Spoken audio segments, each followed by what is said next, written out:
ila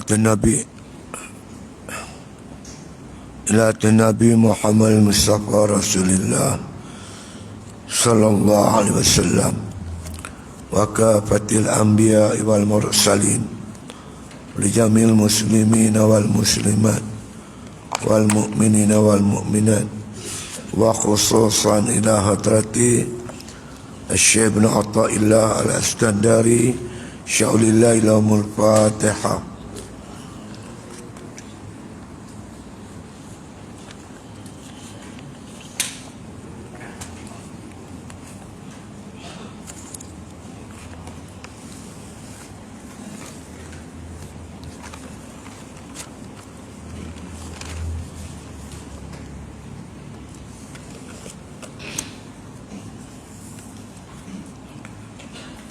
Bismillahirrahmanirrahim. Alhamdulillahi Rabbil Alamin.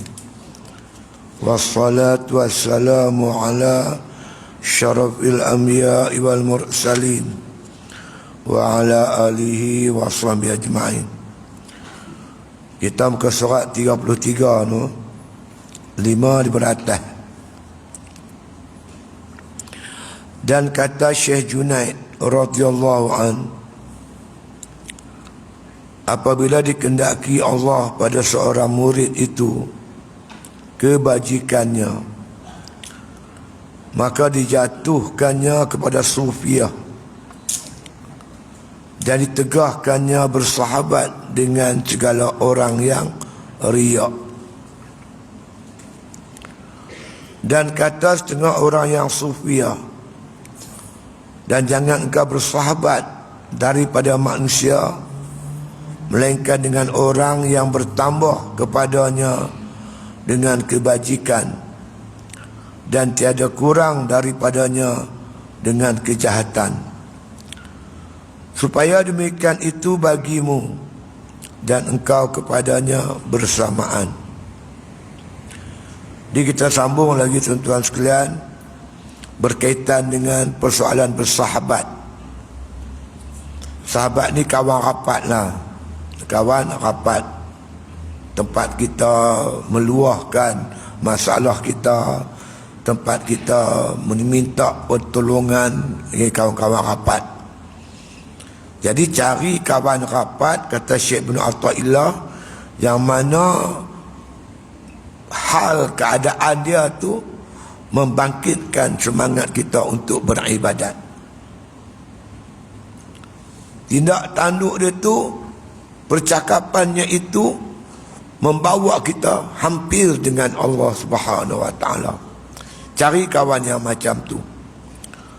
La tashab man la yunhituka haluhu. Jangan engkau bersahabat dengan orang yang tidak membangkitkan kelakuan-kelakuan dia itu, tak membangkitkan kita untuk beribadat kepada Allah Ta'ala. Wala yadulluka 'alallahi maqaluhu. Tidaklah perkataannya itu menunjukkan kepada kamu kepada Allah, membawa kamu beribadat kepada Allah. Maknanya carilah kawan, tindak tanduk dia, percakapan dia, kelakuan dia membawa kita jadi baik dan dekat dengan Allah Subhanahu wa taala. Pesan Syekh bin Athaillah. Karena kawan ni tuan-tuan sekalian, pengaruh dia besar terhadap diri kita. Kalau tuan-tuan tak percaya, tuan-tuan tanyalah budak-budak tu, kenapa dia seokok, dia akan sebut kawan. Kenapa dia rempit, dia akan kata kawan. Kenapa dia ponting sekolah, dia akan kata kawan. Kawan tu besar pengaruh, besar pengaruh dia.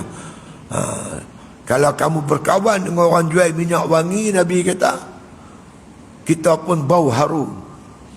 Tapi kalau kita berkawan dengan tukang besi, kalaupun baju kita tak bakar, sekurang-kurangnya bau peluh busuk dia tu kena kat kita. Mana kawan ni memberi pengaruh yang besar dalam hidup kita.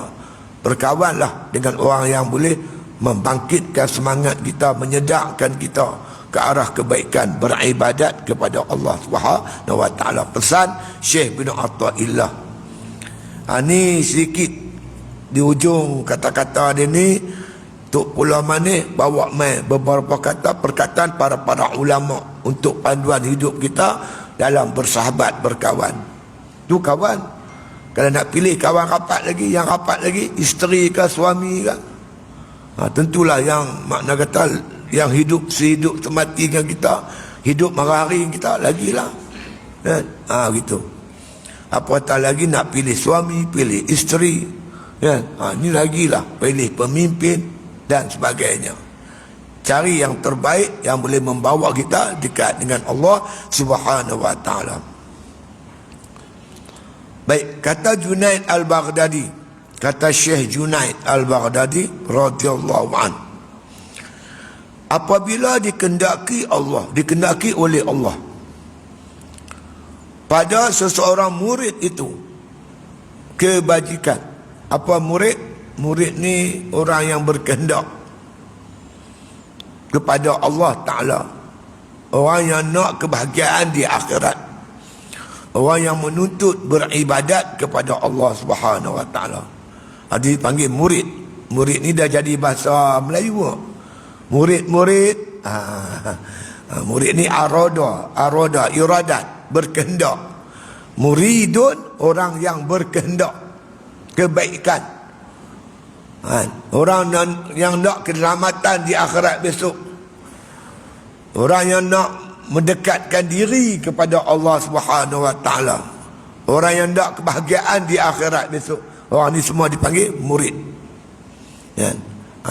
Jadi apabila Allah kehendaki seorang murid itu kebajikan, dia tu jadi baik, orang menuntut ilmu, datang masjid, main mengaji, baca Al-Quran, berzikir, beribadat, orang ni bila Allah kehendaki dia jadi baik, kebajikan, maka dijatuhkannya kepada sufiah, jalan-jalan kesufian.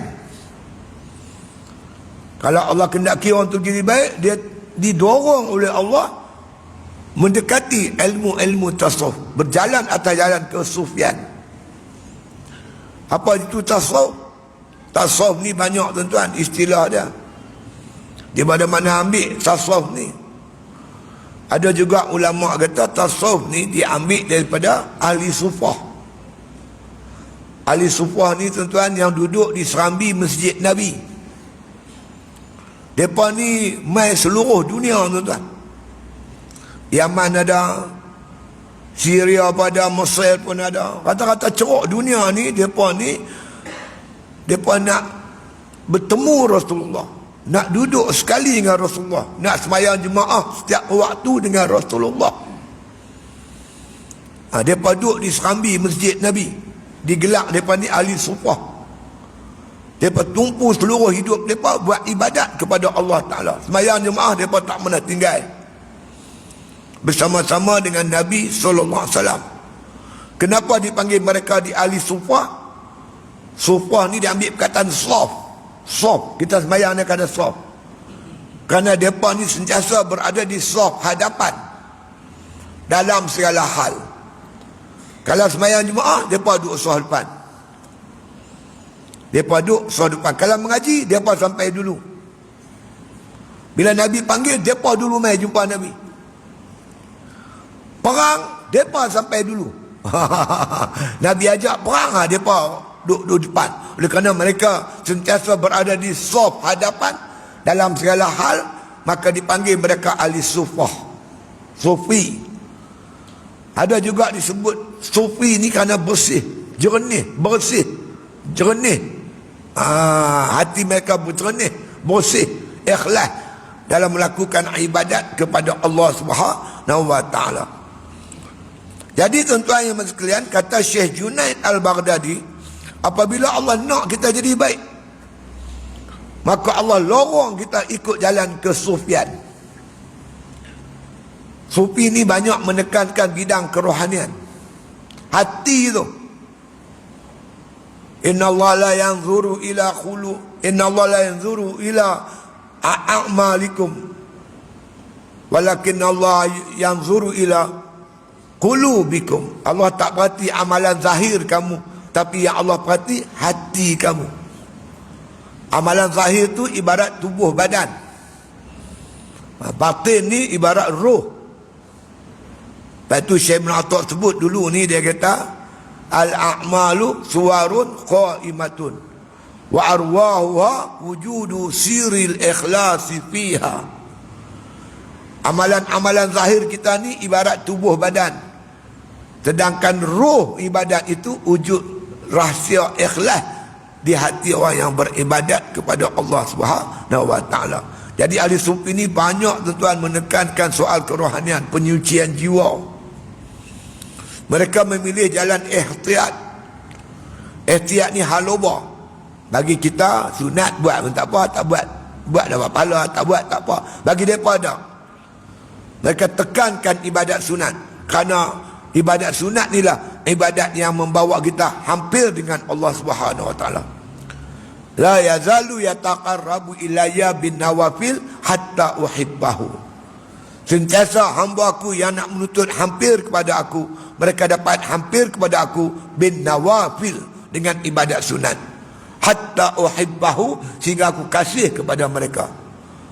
Di kalangan ahli sufah tuan-tuan, para sahabat, para tabi'in, mereka baca Quran sehari semalam 30 juzuk. Khatam Quran sehari semalam. Sembahyang sunat mereka 1000 rakaat. Kuat mereka beribadat. Wudu mereka waktu maghrib boleh tahan sampai ke subuh. Berjaga semalam-malaman, terutama malam jemaat. Kuat ibadat mereka itu kepada Allah Subhanahu wa taala. Jadi bila Allah kendaki kita tuan-tuan jadi baik, terdorong hati kita teringin nak mengaji ilmu tasawuf, nak menghayati ilmu tasawuf. Itulah alamat, kata Syekh Junaid Al-Baghdadi, tanda-tanda Allah nak jatuhkan kita ke arah kebajikan. Jadi kalau makna kata kita tak cenderung ke arah kesufian ni, makna kita tak apa nak cantik. Islam ada 3 benda tuan yang penting. Pertama, iman. Kedua, tuan-tuan sekalian, Islam. Ketiga, ihsan. Kita nak berkaitan dengan masalah iman, kena mengaji tauhid. Kalau kita nak beramal dengan amalan Islam, kena mengaji fiqh. Ihsan, ilmu tasawuf. Anta'budallah ka'annaka tarahu fa illam takun tarahu wa innahu yaraka. Nabi kata ihsan ini kamu beribadat seolah-olah kamu melihat Allah. Kalau kamu tak melihat Allah, ingat Allah melihat kamu. Kita melihat Allah kan mata kepala, pandang mata hati kepada Allah, itu panggil musyahadah. Kalau kita tak mampu bermusyahadah, ingat yang Allah tu melihat kita. Perasaan Allah melihat kita, itu nama muraqabah. Musyahadah dan muraqabah ni dalam ilmu tasawuf, kena mengaji ilmu tasawuf. Sebab tu kata ulama, karamkan umur, baki-baki umurmu itu dalam mengaji ilmu tasawuf. Umur kita yang dah lanjut, macam-macam saya ni 70 lebih lah, 60, 70, 80, elok sangatlah. Karamkan umur kita, habiskan umur kita dengan mengaji ilmu tasawuf, supaya hati kita cantik. Kita mati, kita bawa apa? Kita bawa sekeping hati yang disebut oleh Allah, yaumala yanfa'u malun wala banun illa man atallaha biqalbin salim. Hari yang tak berguna kata benda anak pinak, melainkan orang yang balik jumpa Tuhan bawa qalbun salim, hati yang sejahtera, hati yang elok. Kata ulama, bang siapa tak belajar ilmu tasawuf, kadang-kadang dia mati dalam keadaan membawa dosa besar, dia tak tahu. Dia riak, dia tak tahu dia riak. Dia takabur, dia tak tahu dia takabur. Dia ujub, dia tak tahu kata dia ujub. Dia hasad dengki, dia tak tahu dia hasad dengki. Takabur, riak, ujub, hasad dengki ni semua dosa besar. Dia mati, dia tak tahu dia bawa dosa besar. Aduh. Sebab dia tidak mempelajari ilmu tasawuf. Siapa malam yataghal-ghal, siapa yang tidak masuk mengaji ilmu kami ni, dibimbangi dia mati, kata ulama, dalam bawa dosa besar yang dia pun tak tahu dia bawa dosa besar. Bahaya tuan-tuan. Sebab tu mengajilah ilmu tasawuf. Kalau tok guru saya Allahyarham Tok Ojiin, dia cadangkan kita Jawi kita ni, terutamanya Sayul Salikin, terutamanya kitab Hikam, terutamanya kitab Minhajul Abidin.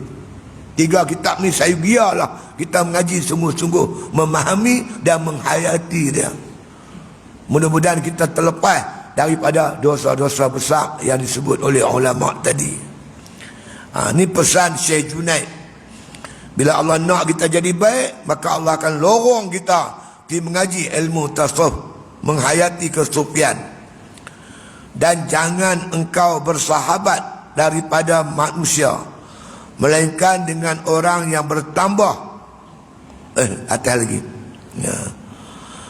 Dan ditegahkannya bersahabat dengan segala orang yang riak.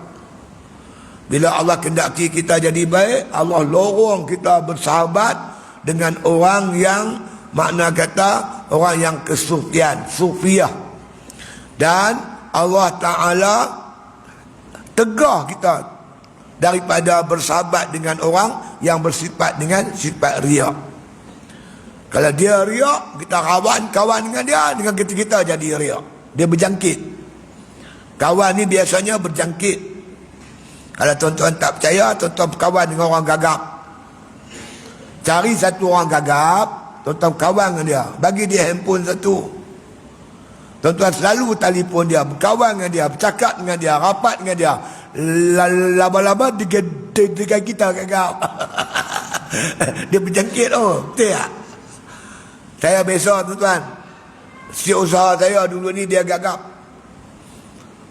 Pengurusi dengan si usaha ni rapat lah tuan-tuan, berhubung selalu. Lama-lama saya dah berjangkit.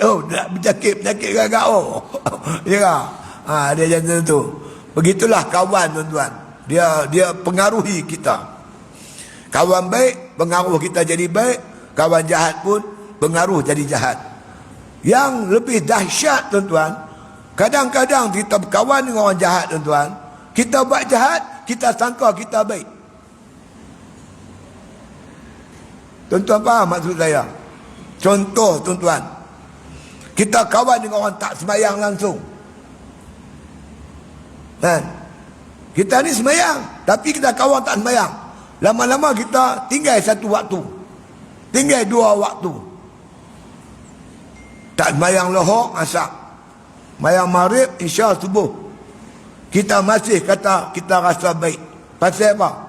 Aku tak sembahyang 2 rakaat, aku sembahyang 3. Aku sembahyang 3 waktu. Yang dia tu terus tak sembahyang, dia teruk pada aku. Jadi bila kita bandingkan kita dengan orang tak sembahyang, kita rasa kita pun baik lah. Sebab kita buat 3 waktu, yang dia langsung tak buat. Ini penyakit tuan-tuan, membandingkan dengan orang yang teruk pada kita. Tapi kalau kita kawan dengan orang yang baik, Allah tengok kawan kita tu, tiap-tiap waktu lepas sembahyang baca Al-Quran. Aku dapat baca sekali ya. Kita rasa kita kurang. Kita pun cari jalan nak meningkatkan ibadat kita. Tu makna bagusnya berkawan dengan orang yang baik. Bila kita banding kita dengan dia, kita serba kurang, kita usaha untuk meningkatkan ibadat kita kepada Allah Subhanahu wa ta'ala. Ni pesan Junaid, jangan berkawan dengan segala orang yang riak. Nanti kita pun riak. Riak tau, buat ibadat tak ikhlas, mengerjakan ibadat bukan kerana Allah Ta'ala, itu nama riak. Mengharapkan pujian orang, mengharapkan balasan-balasan keduniaan, tidak mengharapkan balasan daripada Allah. Ini orang yang riak. Dan kata setengah orang yang sufiah, dan jangan engkau bersahabat dengan manusia, melainkan dengan orang yang bertambah kepadanya dengan kebajikan.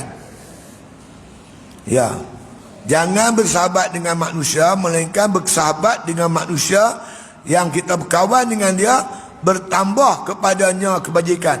Kita makin kawan dengan dia, kebajikan kita makin bertambah. Daripada kita tak suka bersedekah, kawan dengan dia, kita makin rajin bersedekah. Dulu kita kurang mengaji, kita kawan dengan dia, kita lagi rajin pergi mengaji. Dulu kita semayang, tak semayang sunat rawatib pun kita tak buat. Kawan dengan dia, bertambah kebajikan kita. Tapi cari kawan jenis macam tu. Bersabar dengan dia. Jangan tinggalkan dia. Kerana berkawan dengan dia, kita cek-cek, rupanya amalan kita makin bertambah. Makin bertambah. Dulu kita tak pernah semayang tahajud. Berkawan dengan dia, dia bawa kita semayang tahajud. Cari kawan yang macam tu. Dan tiada kurang daripadanya dengan kejahatan. Jangan kita berkawan dengan orang, bila berkawan dengan dia, kejahatan kita tak berkurangan, bahkan makin bertambah kejahatan kita. Jangan kawan jenis orang macam tu. Carilah kawan yang kita kawan dengan dia, kejahatan kita makin kurang. Kebajikan kita makin bertambah. Cari kawan macam tu. Inilah kawan sebenarnya yang boleh bantu kita, tuan-tuan. Pergi cari macam tu. Itu dia. Supaya ada demikian itu bagimu. Supaya kita pun milik macam dia juga. Dia tentulah hebat pada kita. Kita kawan dengan dia, kita pun bertambah kebajikan, makin kurang kejahatan yang kita lakukan. Dan engkau kepadanya bersamaan. Bagi kita, bagi dia tak ada masalah. Sebab kita yang kurang. Tapi bagi kita, kita amat mengharapkan bantuan dan pimpinan kawan-kawan yang jenis macam ni. Kita mengaji sekolah dululah. Kan? Kita nak kawan dengan siapa? Kita tak bijak matematik, kita kawan dengan orang matematik. Saya dulu masa sekolah, tuan-tuan, saya minat matematik. Banyak kawan-kawan mai duduk rumah saya, tidur rumah saya, malam-malam nak belajar dengan saya. Pasal apa mereka kata? Kami berkawan ni, kami pelajaran matematik nak buat makin bagus. Mak pak pun suruh kawan macam tu. Carilah kawan-kawan, tuan-tuan, yang boleh bantu kita. Kan? Kerana kawan-kawan ni besok, tuan-tuan, dia yang bersama-sama kita di akhirat. Kawan bukan di dunia aja, di akhirat. Pernah berlaku, tuan-tuan, seorang sahabat Nabi SAW bernama Sauban. Sauban ni kalau kita baca sejarah dia, memang dia digelar sebagai perindu Rasulullah sallallahu alaihi wasallam. Dia kasih sungguh kat Nabi. Setiap waktu dia main masjid, dia semayang nak jumpa Nabi. Satu hari dia tak main masjid, 2 hari tak main, seminggu tak main masjid. Tiba-tiba dia main, tuan-tuan, badan dia kurus badan dia. Nabi tanya, kenapa Sauban? Saya sakit ya Rasulullah. Apa yang sakit? Sakit apa? Saya ni Rasulullah, bila fikir masalah ni, dia main sakit. Dia tak boleh fikir benda ni. Rasulullah kata, fikir apa? Saya sebenarnya Rasulullah tak boleh hidup tanpa Rasulullah sallallahu alaihi wasallam. Saya fikir, dia kata, kalau takdir saya mati, kalaupun saya dimasukkan ke syurga oleh Allah Ta'ala, tentulah tak sama dengan syurgamu ya Rasulullah. Engkau tempat tinggi, aku ni rendah. Aku manusia biasa. Aku tak tahu nak hidup macam mana tak jumpa Rasulullah.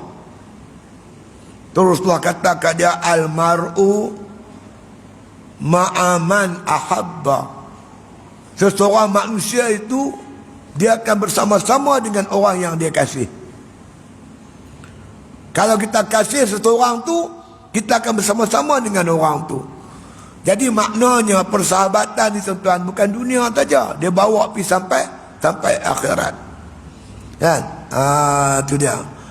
Kawan-kawan ni, kata Rasulullah sallallahu alaihi wasallam, dia akan makna kata mempengaruhi agama seseorang tu. Baik itu kita berkawan dengan orang kuat agama. Seperti mana yang Rasulullah kata, Al-mar'u ala dini khalilihi. Seseorang manusia itu atas agama kekasih dia. Siapa yang dia kasih? Dia berkawan dengan orang tu. Kalau kawan dengan orang baik, dia akan jadi baik.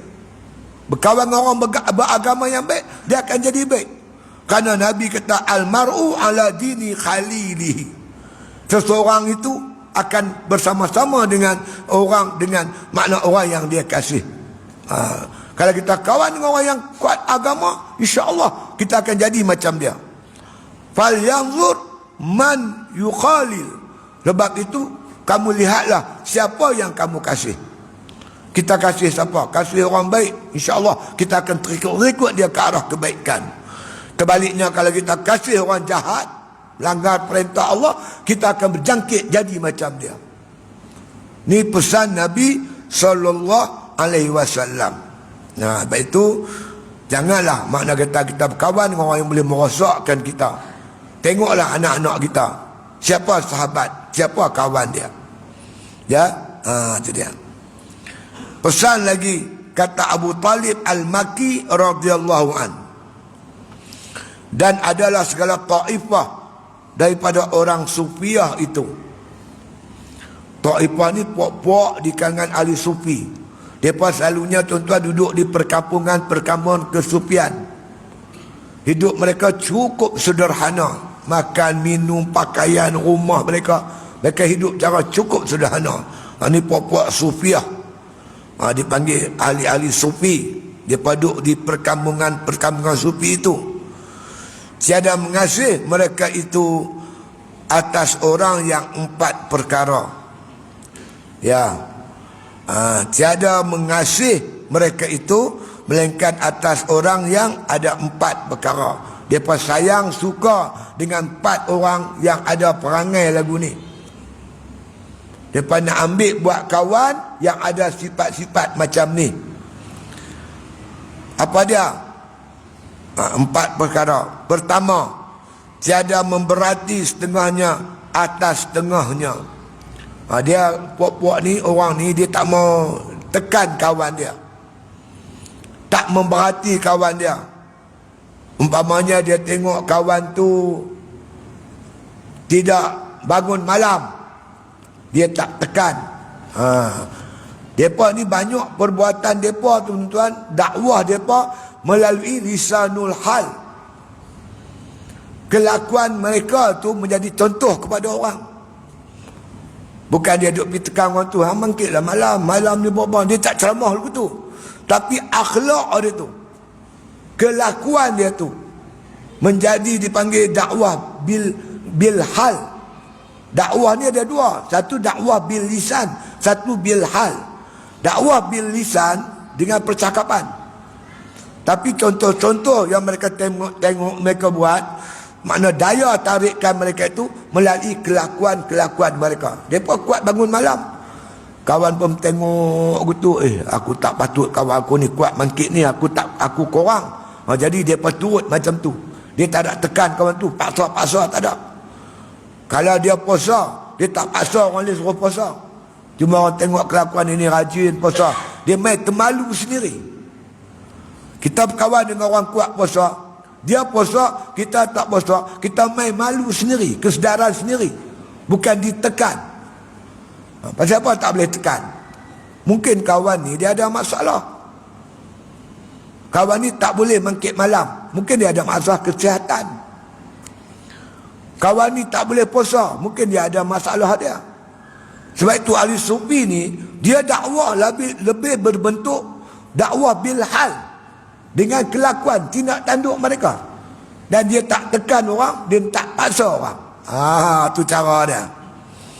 Inilah kata Abu Talib Al-Makki, kawan ni dia tidak memberati setengah atas setengahnya. Iaitu jikalau memakan sahabatnya sekalian siang, maka tiada berkata sahabatnya baginya, puasa engkau. Apabila makna kata dia tengok kawan dia makan siang tak puasa sunat lah, dia tak kata kawan dia puasa, dia tak kata begitu. Dia jenis tak macam tu. Dia lebih makna daya tarikan tu melalui perbuatan-perbuatan dia.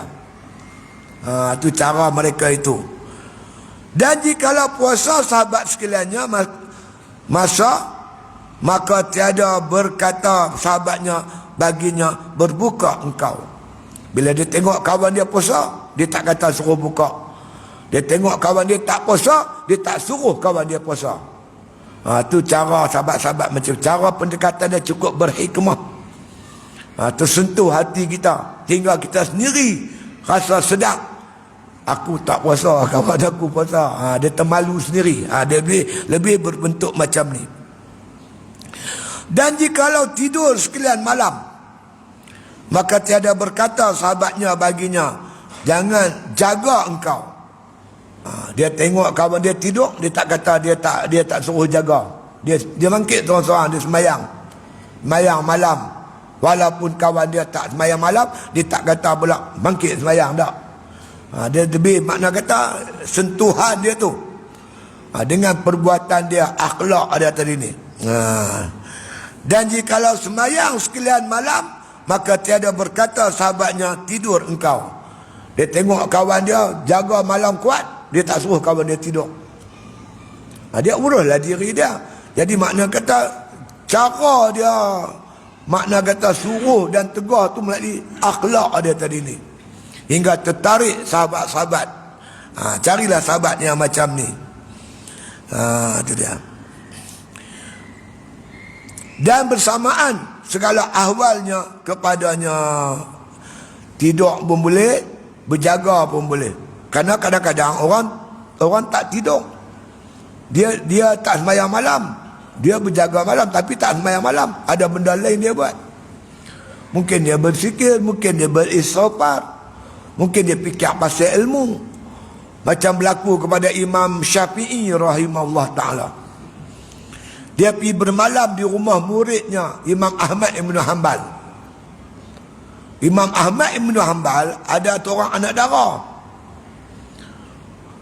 Bila anak gadis Imam Ahmad Ibn Hanbal ni tahu Imam Syafi'i nak bermalam di rumah mereka, dia pun nak tengok macam mana Imam Syafi'i beribadat. Malam tu dia jamu Imam Syafi'i dengan berbagai-bagai lauk pauk makan. Lepas tu dia tengok Imam Syafi'i makan. Yang nu dia ambil, yang ni dia ambil, makan. Imam Syafi'i makan. Lepas tu dia nak Imam Syafi'i. Dia tengok Imam Syafi'i, makna apa, malam tu tak bertahajud, tak sembahyang tahajud, jaga-jaga tapi tak bertahajud. Yang lebih makna kata menakjubkan dia, Imam Syafi'i sembahyang subuh tidak berwuduk.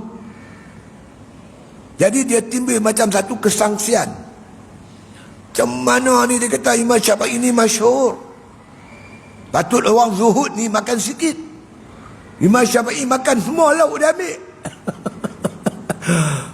Patutnya makna kata ulama masyhur ni sembahyang tahajud, Imam Syafi'i tak sembahyang tahajud. Yang lebih pelik kat aku, kata dia tanya puak dia, Imam Syafi'i tak ambil wuduk ketika sembahyang subuh. Puak dia kata, hang tanyalah sendiri. Dia komplain kat puak dia. Puak dia kata, hang tanya sendiri. Tak apa dia tak. Lepas tu minum pagi tu, Imam Ahmad Ibn Hanbal beritahu lah, kata anak gadis dia nak tanya Tok Guru, ada masalah muskil tentang Tok Guru. Boleh? Imam Syafi'i kata boleh, mainlah. Budak ni tanyalah, saya tengok Tok Guru, biasanya orang ahli sufi ni makan sikit-sikit, Tok Guru makan semua. Lauk ni ambil, lauk ni ambil. Imam Syafi'i kata apa? Saya menghormati tukang masak. Buang masak di situ payah. Saya rasa lah ada sikit, ada sikit, ada sikit. Tu ialah kesian orang masak teruk kan. Saya malam tadi memang tak tahajud. Pasal apa? Sebab saya menyelesaikan masalah berkaitan fiqh. Saya siapkan sebuah kitab saya malam tadi. Malam tadi dia siapkan kitab yang dia karang, kitab fiqh. Berapa masalah banyak diselesaikan pada malam tadi. Tu yang tak tahajud tu, dia karang kitab. Wuduk saya tak batal. Wuduk maghrib saya tu tak batal. Saya sembahyang subuh dengan wuduk maghrib. Sebab tu saya sembahyang tak ambil wuduk. Tak batal. Dia berjaga sepanjang malam, tak tidur. Jadi kawan-kawan kita lagu tu lah. Jadi dia baik sangka dengan kawan-kawan dia. Kalau dia tengok kawan dia tak bertahajud, tak sembahyang tahajud, dia tak suruh. Mungkin dia ada masalah, kan, masalah kesihatan ke apa ke. Kalau kawan ni tak puasa pun mungkin dia ada masalah.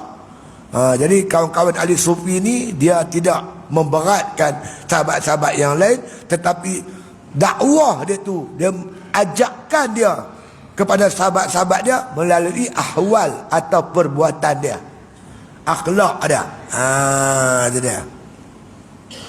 Kita ni tuan-tuan, hang pandai bercakap, tapi kita tak beramal. Kita tak boleh tarik orang, tuan. Jangan kita fikir dengan pandai petah bercakap kita boleh tarik orang, belum tentu. Daya tarikan tu tuan-tuan, akhlak tu, perangai kita, kelakuan kita. Sebab itu tuan-tuan orang kata cakap tak serupa bikin. Perangai kita, akhlak kita tak cantik. Dakwah kita tidak ada keberkatan. Tuan-tuan tengok Tok Guru dulu, dia tak petah berceramah.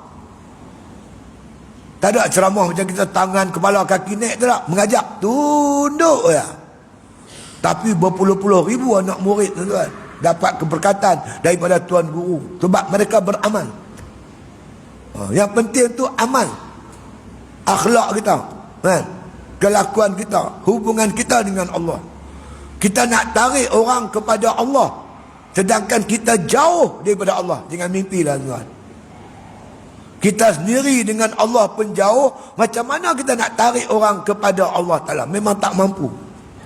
Ulama-ulama dulu kata-kata waliullah. Kata-kata. Masing-masing ada karamah dia. Muka tak sembahyang subuh Tok Guru kenal yo. Dia tunjuk. Pih sembahyang subuh. Tak subuh lagi ni. Memang tak sembahyang betul. Dia kenal muka tak sembahyang. Kata-kata Tok Guru tu. Jadi mereka ni makna kata ucapan mereka tu berkesan, kelakuan mereka tu jadi contoh. Tu keberkatan ada pada mereka itu. Sebab itu dia kalau tengok orang tak puasa, dia tak suruh orang tu puasa. Dia puasa lah, dia tak suruh orang. Dia tengok orang tu tak tahajud, dia tak suruh orang tu. Mungkin dia ada masalah, dia faham begitu. Dan tiada kurang kerana dia kata bukanya dan tidurnya, berbukanya dan tidurnya. Sama ada hang tidur ke, tak mayang tahajud, atau hang berbuka tak puasa. Jadi orang yang nak dakwah tu dia lagu tu lah. Dia tetap dengan cara akhlak dan perangai dia. Kita habis sikit lagi, nak habiskan tajuk kita ni. Dan kata mereka itu, apabila ada bertambah kepadanya sebab amal dan kurang sebab meninggalkan amal, maka bercerainya itu terlebih memberi sejahtera bagi agama. Dan inilah kebajikan berhimpun dan bersahabat saudara yang soleh dan syekh yang memberi nasihat. Kata setengah ahli sufi, apabila ada bertambah kepadanya sebab amal. Jadi bila kita makna kata kita berkawan dengan dia, amalan kita makin bertambah.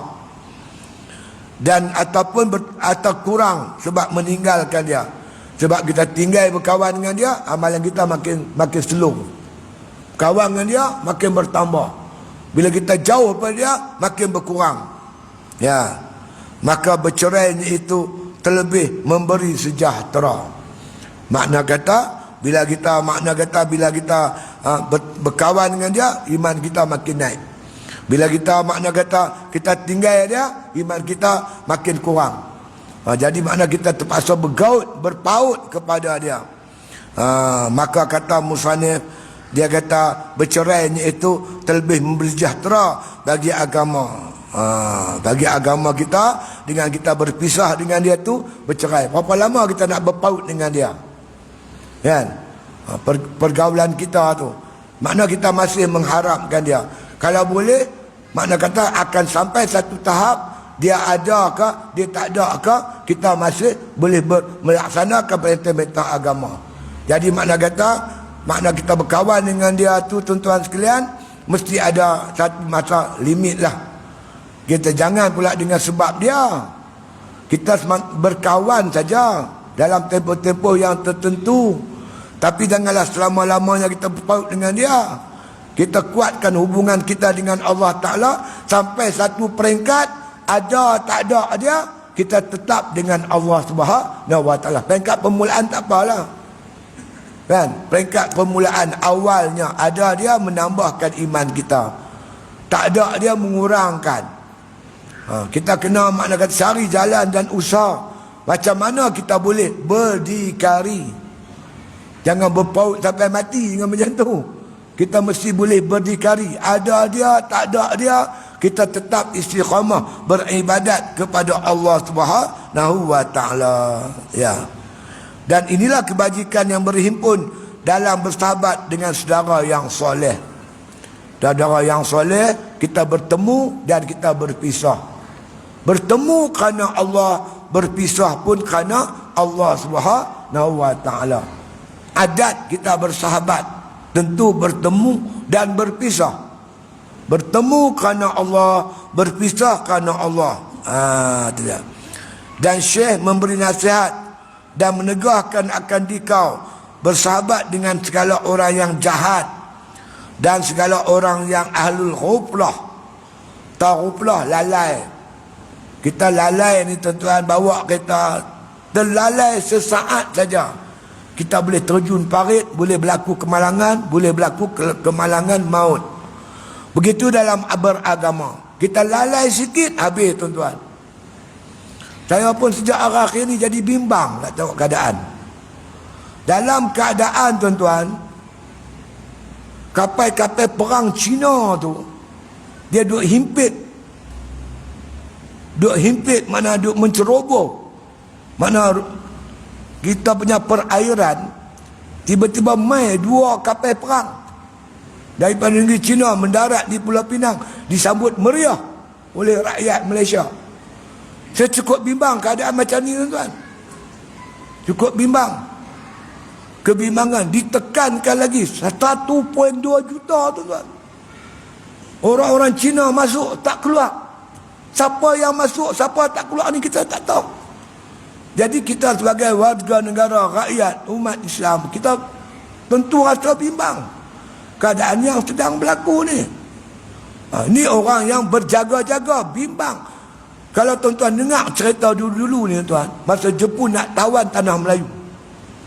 Sebelum Jepun terang tanah Melayu, Jepun dah hantar ejen-ejen dia masuk ke dalam tanah air kita. Tuan-tuan ingat tak cerita tu? Ni benda-benda macam ni patut membimbangkan kita. Jadi kalau rakyat Malaysia bimbang dengan keadaan yang macam ni, maka itu biasalah, memang kita bimbang. Kan? Kata kita langsung tak bimbang, ini makna kita orang yang tak ada pemerhatian. Begitulah dengan ibadat kita, sentiasa berbimbang-bimbang. Kita takut luput sembahyang subuh berjamaah. Contoh, bila kita jaga-jaga pukul 5.30, kita tak tidur balik lah. Kita ni panggil orang ya qaza, orang yang berjaga-jaga dalam ibadat, berhati-hati dalam ibadat. Tapi kalau orang yang ghaflah, dia tengok jam 10 minit lagi nak subuh, dia tidur balik. Itu makna ghaflah lah tu, lalai lah. Dia tak berhati-hati dalam makna urusan agama. Orang yang berhati-hati, dia bimbang. Tapi kita nak macam mana tuan-tuan? Tak apa kot, dia main melawat aja. Tuan-tuan, saya tertanya-tanya, macam mana satu sekolah Cina dia boleh menjemput 2 kapal perang masuk Malaysia ni? Bukan senang kot. Macam mana cara dia punya kontak tu kita tak tahu. Tuan-tuan, macam mana kita nak jemput 2 kapal perang besar masuk ke tanah air kita oleh sebuah sekolah saja? Macam mana? Apa ada sebalik benda tu? Apa hubungannya, macam mana kita nak tahu? Jadi sebagai rakyat yang prihatin, kita bimbang. Kita cukup bimbang suasana yang macam ni. Jadi bila rakyat bimbang, kerajaan kena jawablah kenapa bimbang. Apa penyelesaian yang tidak membimbangkan rakyat? Betulkah masa depan kami ni aman? Kan? Kita kena tahu semua ni. Ya, iaitu orang yang lalai dengan berkawan orang apalah ni, iaitu terlebih jahat dari hal daripadamu, kerana diisyaratkan mu'alif dengan katanya. Tadi mu'alif, Tok Guru ni Syekh Ibn Atta' dah sebut jangan berkawan orang jahat. Kenapa jangan berkawan orang jahat? Kerana kadang-kadang kamu buat jahat, kamu rasa kamu masih baik dengan sebab berkawan dengan orang jahat. Tuan-tuan, minum arak, minum tuak, kan? Minum tuak haram, kan? Tapi kadang-kadang kita minum tuak, kita rasa kita masih baik.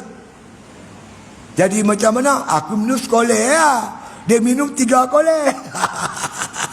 Padahal sekoleh pun haram. Tapi dia minum sekoleh, dia rasa dia masih baik.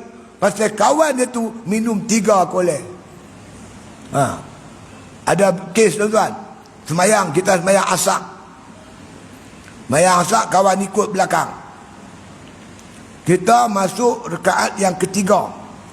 Dia baru masuk rekaat pertama.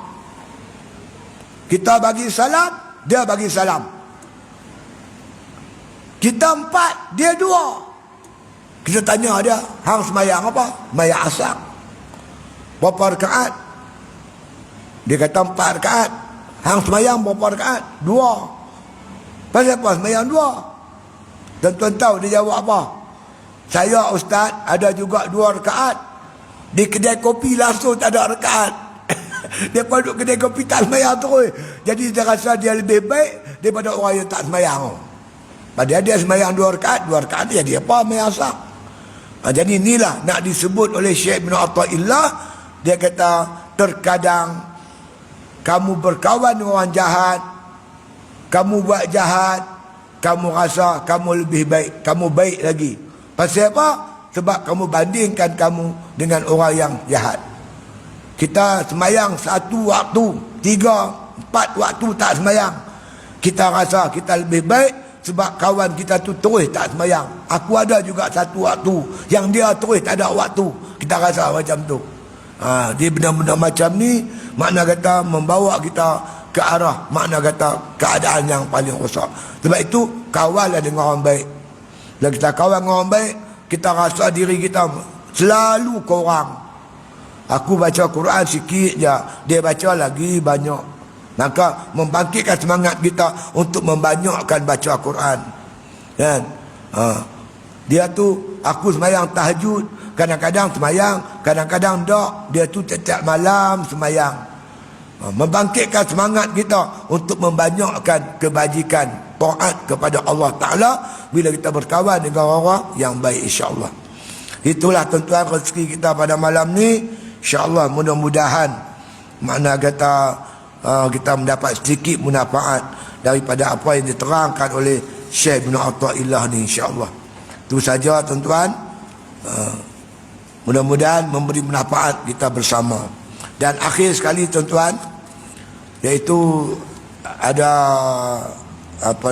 usaha perhimpunan bagai makna kata mengingati Taufan Aqsa setahun yang lepas, iaitu kebangkitan umat Islam menentang Yahudi. Dah setahun tuan-tuan sekalian, Taufan Aqsa ni berjalan, telah mengorbankan kira-kira 40,000 sahabat-sahabat kita di Palestin. Ratusan ribu pula yang telah cedera dan sebagainya. Mengingati kebangkitan ini, satu perhimpunan akan dilakukan di Kuala Lumpur pada 12 hari bulan ni, lepas zuhur. Jadi tuan-tuan boleh dapat maklumat.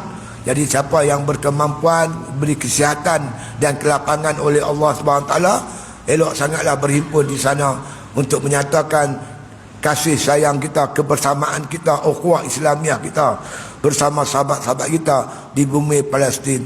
Tak mampu kita tuan-tuan untuk pergi berjuang bersama mereka, paling kurangnya kita tunjukkan kebersamaan kita, kasih sayang kita dengan perhimpunan tersebut, insya-Allah, yang dijangka akan menghimpunkan ramailah makna kata umat Islam di Kuala Lumpur 12 bulan ni. Jadi tuan-tuan yang berkelapangan, silalah ke sana. Mudah-mudahan makna kata kita rasa tersentuh dengan apa yang dialami oleh sahabat-sahabat kita di bumi Palestin sekarang ni, insya-Allah. Itu saja, wallahu alam, wabillahi taufiq. Wassalamualaikum warahmatullahi taala wabarakatuh. Bismillahirrahmanirrahim. Alhamdulillahi rabbil alamin. Wassalatu wassalamu ala asyrafil anbiya wal mursalin wa ala alihi wa sahbihi ajma'in. Allahumma ahsin aqibatana fil umuri kulliha wa ajirna min khizyid dunya wa azabil akhirah. Allahumma la tusallit alaina bizunubina man la yakhafuka wa la yarhamuna. Allahumma ja'al khaira ayyamina yawma nalqa wa anta radin anna wa akhtim bisalihati a'malana. Tawaffana muslimin walhiqna bisalihin waghfir lana wa liwalidayna wali masyaikhina walil muslimina ajma'in. Subhana rabbika rabbil izzati amma yasifun wa salamun alal mursalin walhamdulillahi rabbil alamin.